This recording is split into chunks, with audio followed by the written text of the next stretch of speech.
Hello, and welcome to the 2021 Cultures and Communities Festival presented by Freighter and the Medical College of Wisconsin. I'm Kara, the Artistic Director at Milwaukee Film, and I'm really pleased to be joined today for a brief Q&A surrounding the film 9 to 5, The Story of a Movement. The filmmakers for this film were unavailable to connect with us, but I am honored to be joined by one of the founders of 9 to 5, Ellen Cassedy. Ellen, join me on screen. Okay, glad to be here, Hi, Karen. Ellen. Yeah. So Stephen and Julia, the filmmakers, weren't able to join us, but I'm interested in hearing sort of from your perspective as kind of, you're on screen, you're one of the first people on screen in this film, sort of how they got you involved, like when you kind of came into the project, what you knew, what that experience was like for you kind of from a featured participant, but not necessarily a filmmaking perspective. It was really a thrill to be involved with this film, and I'm just so pleased by how it came out. They came to my house, Steve and Julia, and they brought a big crew with them, several people, tons of equipment. They spread it out all over my room, and they went to this angle and that angle, and I was sitting there, and they put a little makeup on my cheeks, and then they started talking to me, and it was just such a thrill to talk about how we got involved in the 9 to 5 movement. They wanted to know everything about what it was like to be a clerk typist back in the early 70s, and what were some of the weirdo things that happened to me then, and how we got together, how we started talking to each other and listening to each other. And it just brought it all back. And it was just very exciting to talk to them. And then seeing the film when it came out was just incredible. Because I really started to relive those times when we started out, we were a little unsure, we didn't know what we were doing. And in fact, that very uncertainty really worked to our advantage because we didn't know what couldn't be done. There were plenty of people who were willing to tell us, oh, we've tried that, that'll never work. We didn't know. So we just tried and we thought, look, we can do anything. And we just went into the city of Boston where we got started and just tried whatever we could think of and listened really hard to what working women were telling us and the words they were using to talk about their problems. Yeah, I think you're the one who says, I wrote a quote down and I did not write down who said it, but I think you're the one who says, you get 10 women together, you start talking, and that's enough. And I wrote that down because it felt really correct, but also familiar, but also like surprising, right? The film talks a little, sort of points to the ways that 9 to 5 organized differently, right? Sort of introduced a very sort of starting from the personal and starting from, as you just said, kind of like listening and like deep listening. I'm interested in like, as you kind of deeply listened to your earlier self, were there things there that were like surprising or that stood out to you as different? I'm wondering also if you now would maybe have been one of those people who would have told other you, oh, that's going to be hard. I'm interested in like what that, what you sort of learned about yourself or felt from an emotional level. Yeah, well, I guess I just really feel for that younger self and for all of us who were, we were fierce and we were sometimes scared, and that's part of it, I remember waking up in the middle of the night and thinking, oh my gosh, this is never going to work. It's never going to work. It's so important. It's never going to happen. And then it did. One of the things I remember really well is that I was working with a group of women who worked in the publishing industry in Boston, which was a big industry in Boston, along with insurance companies and banks. Yeah. And they were a little hesitant, as I had been. And there was a book festival coming up. And I said to them, let's set up a picket line outside the book festival and start shouting about our rights. There was this long silence. And someone said, well, maybe we should just rent a table and pass out a survey. And I thought, I guess I was getting ahead of people a little too much. So we rented a table, we passed out a survey, and the thing took off like wildfire. I was nervous every step of the way, but those women ended up making changes in the publishing industry that are long lasting. Yeah. We won a lawsuit against several publishers for well over $1 million. And the industry was transformed. And it was all because we took it step by step. We really listened to what people were willing to do and when and what was too hard. And people developed their confidence gradually. And it really, really worked out. And I've never forgotten that. I'm always going to use this as a good example of like the power of a survey, right? Of making sure that before you go out and you are like, okay, here are the demands, you really have taken the time to hear from as many people as possible, like what those really are or the complexities of them. As the film goes on, sort of we start to see this sort of the unity of this incredibly diverse, I think now we would say kind of an intersectional perspective on organizing and making sure that everyone's needs are heard equitably, I think. Not necessarily always equally, but in equitable ways, and that no one's kind of left out. And there's challenges we see during the film around kind of bringing everybody to the table, or to not a table, but a space where people can feel comfortable. Is that something that became evident to you early on, or is that something that maybe in reflection that you're seeing more? No, that was something very, very conscious. And for one thing, we really paid close attention to the need for planning. So even a lunch with a new possible recruit required planning. What do you want to get out of this? What questions are you going to ask? What questions are you going to try to steer away from? At first, I remember I learned all kinds of things about people's husbands and their dog and their boyfriend and so on before I really learned to say, okay, we're going to focus here on job problems. And then the project of creating a place where women would really feel at home, whether they were college educated or high school educated, whether they were white or people of color, whether they were older or younger, that was very, very conscious. And we planned our meetings really carefully. Who's going to bring up this issue? Who's going to respond to it? What are the questions that people are going to be asked to think about and talk about? This is how democracy happens. It's not just a question of bringing a bunch of people into a room and saying, all right, what should we do next? No, we worked really hard to make people feel at home, to bring people together. I think you'll see in the film how we paired a Black woman with a white woman, an older woman with a younger woman. And in Boston, where we began, there were very, very few people who were not white who were in the office workforce. And so part of the reason we expanded to other cities like Milwaukee, like Cleveland, like Baltimore, like Atlanta, was exactly to build a multiracial organization that would speak to all races and all classes. Yeah.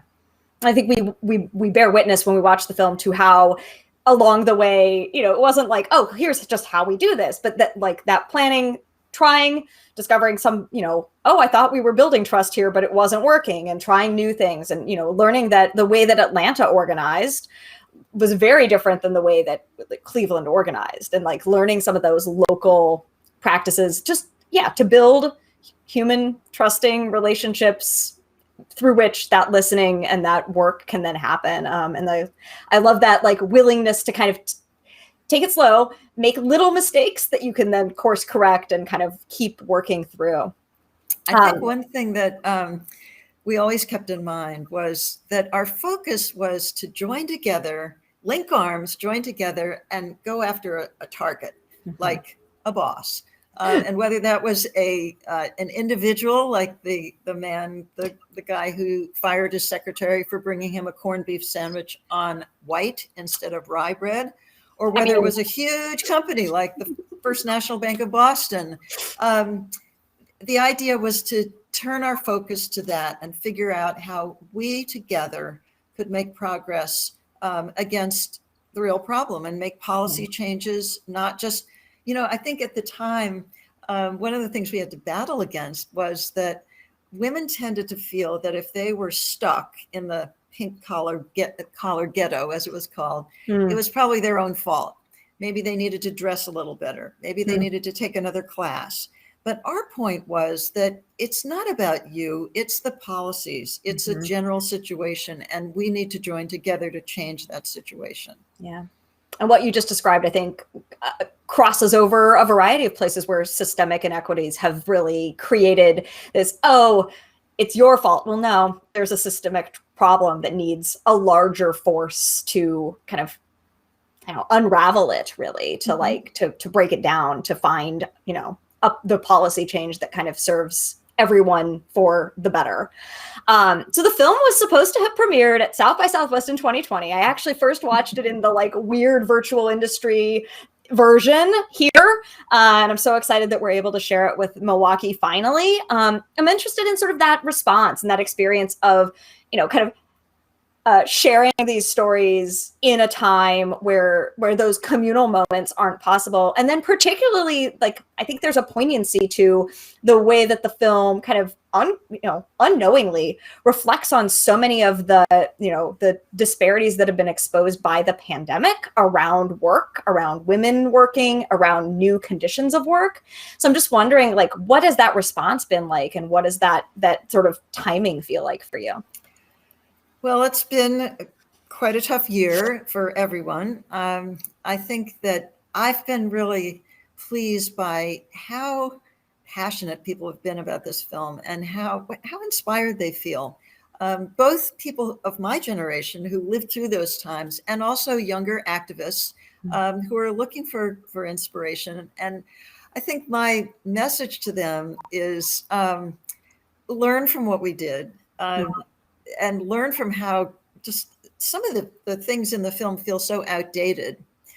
Some of those images of the way people dressed and the way they were told to just sit there, learn to type a little faster, and you might get ahead or you might not. And but also that in learning from us, to forge your own path and to have this balance, as we did. We went and talked to a lot of people, but we also understood that it was really our movement to build, and we did that.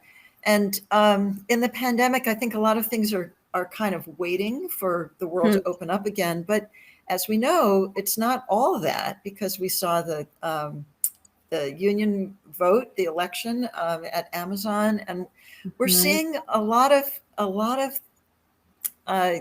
enthusiasm bubbling up. And I think there's been some changes that work to the advantage of working people and some that work against them. But I think there is a sense, of people thinking, all right, I've had it with this, I'm going to make some change. Yeah.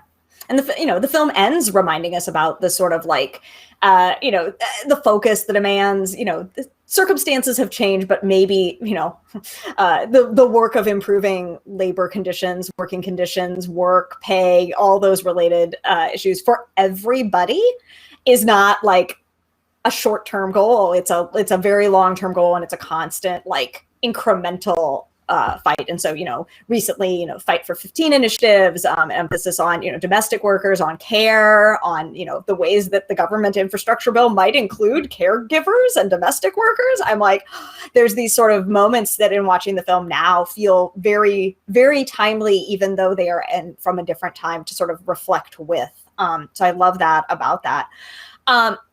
Kenny, I'd love to hear just sort of you've mentioned sort of people being able to sort of see your work and your experiences and sort of take it to build their own.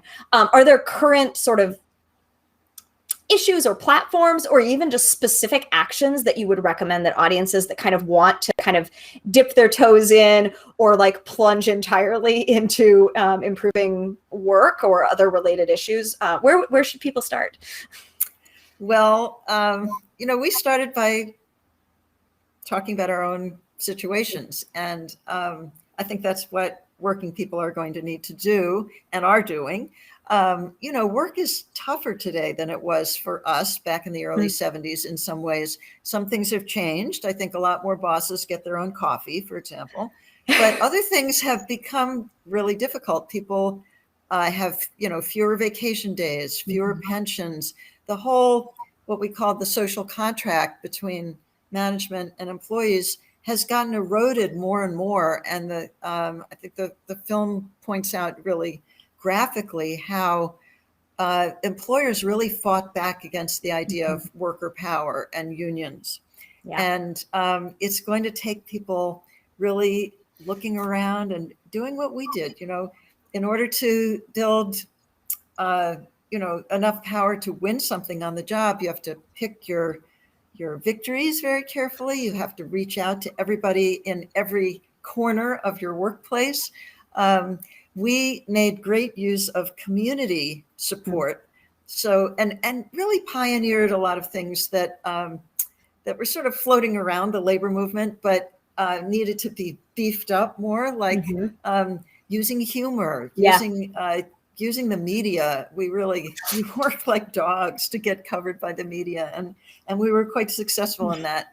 We operated at the intersection of women feeling united as women and women feeling united as workers. And that was kind of a new phenomenon. Neither the labor movement nor the women's movement was really doing that. And so we brought those two feelings together.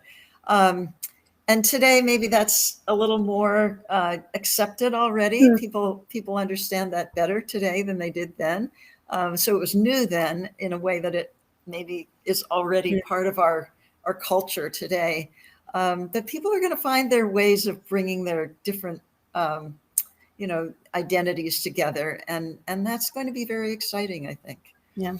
I love that you mentioned the humor, because that's definitely something that stands out, and obviously stands out in part thanks to, the film and, this sort of farcical, just like looking at reality and laughing at it, but that as a means to kind of open up. I mean, not only the documentary has some, but I mean, the fiction film 9 to 5 that people may be more familiar with, but like loving that, like, was that something that felt like intentional, or is that something that you discovered as you worked, that like, oh wait, we can just like tell the story of a ridiculous boss and give the 14 Carat award hilariously? Is that something that you knew would work, or that you discovered would work? Well, we had a sense of humor, so we thought a lot of this stuff was pretty funny, as well as being very serious. And the Hollywood film 9 to 5, Jane Fonda's film with the Dolly Parton soundtrack, they realized that too. Yeah, and I think humor can be a huge gift, and it was fun. We had a ball, and it was easier, I think, for people to poke fun at these hapless bosses sometimes than to, go in there with a battering ram. Right. Yeah.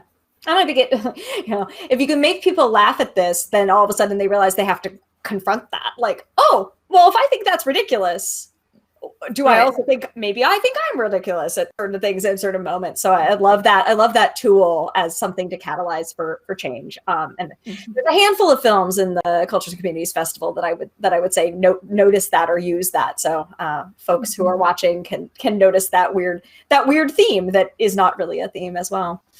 Well, wonderful. Ellen, I assume that, the film is kind of continuing along. People can watch it during the Cultures and Communities Festival. And I believe it has some PBS hopes and dreams as well. So yes, and it's on Netflix. And on Netflix. So lots of ways to check it if you, watch the Cultures and Communities Festival first. I mean, I'm a little biased, but make sure that the people in your life, if you're watching this and if you're watching the film, the people in your life who should see it, get a chance to see it. I want my mother to watch it, and I think she can figure out Netflix now. But I think my mother will want to make sure she, sort of revisits this time that she lived through, and sort of rethinks about those experiences herself. But thank you so much, Ellen, for your time and for being part of the film and all of your work on behalf of people like me and people who are not like me, many of whom may be watching. Thank you. Thank you, Karen. It's really been a pleasure talking with you.